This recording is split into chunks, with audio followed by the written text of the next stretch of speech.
This is the guide where I'm going to give you everything that you will need to start consistently winning in the Mightiest Empire event. If you want to start winning more often, you're going to have to become a server that knows how to win. So in this video, I'm going to go through all the most important tips and tricks to dominating in this event. And by the time you finish watching, you'll have everything you need to start winning immediately, besides Wales. And just so you know, my team is currently on a 3-0 win streak. So I'm speaking from experience here. And of course, the Stellar Glory event is 2 weeks away. Mightiest Empire performance will have a huge impact on your ranking and rewards in that event. So I'm making sure to give you this guide at the perfect time before it's too late. So let's jump into this. Now I want you to spot what's wrong with this rally.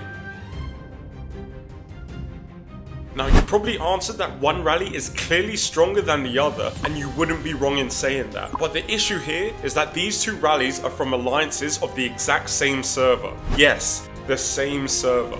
2 seconds later, you're gonna see my team and our allies Red timing a rally to land roughly the same time and obliterate the Imperial City's garrison defense. Now the issue I'm trying to get at here is a lack of unity within servers. For some strange reason, even 4 months into this game, we are still seeing servers fighting amongst themselves or just no communication at all with each other. This is leading you to major setbacks in your Mightiest Empire performance. How do you hope to beat the external enemy when you're still busy fighting the internal one? Bars right there.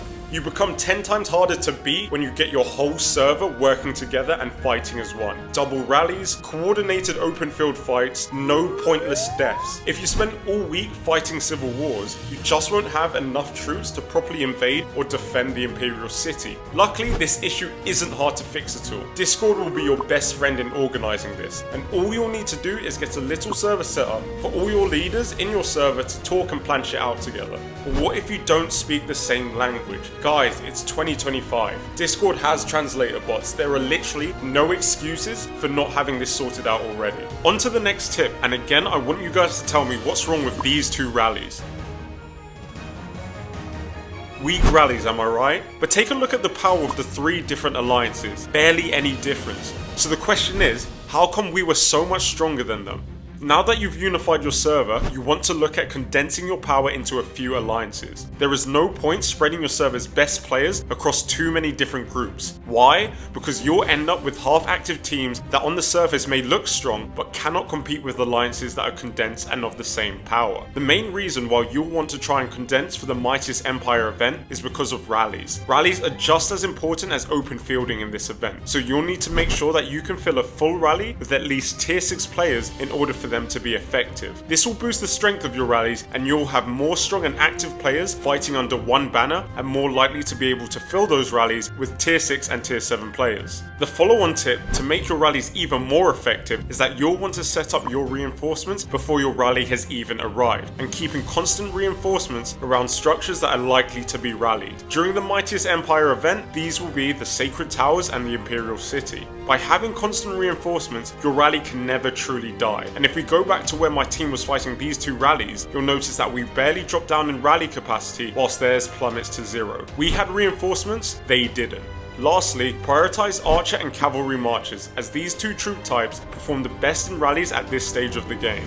So now that your unified server has strong alliances, your server's leaders will want to work out whether it's best for you guys to attack or defend. Now this is a big one that not a lot of servers take into consideration. The winner of the Mightiest Empire prep stage will govern what time the event takes place. To figure out when this is, click on your Imperial City. The timer you see there is counting down to when it will open again. This is when the Mightiest Empire invasion will start. There is absolutely no point in winning the prep stage if your Imperial City will open at a time when all your players are sleeping. If the enemy server has a time that will allow for you to be more active, then it's best to try and forfeit the prep stage to get a better war stage time. There are also a whole lot of advantages that come with defending, and the only positive of being the attacker is the 3% buff you get, which is barely noticeable.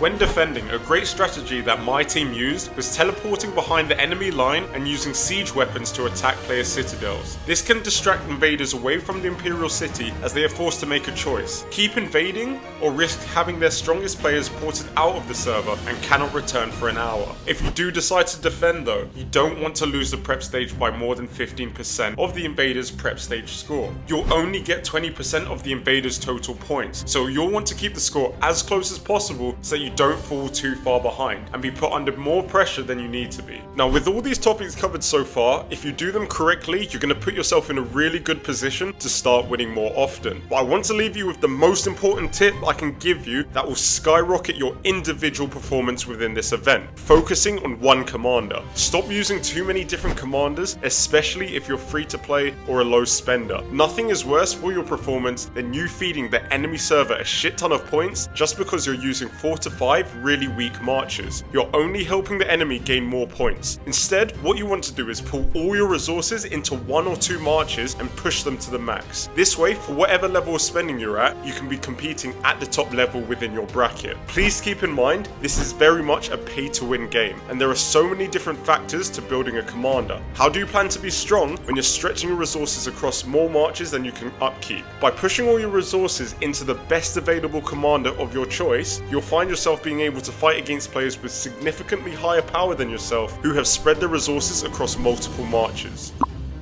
Thank you so much for watching, guys. I really hope that this helps, and yeah, I'll catch you in the next video.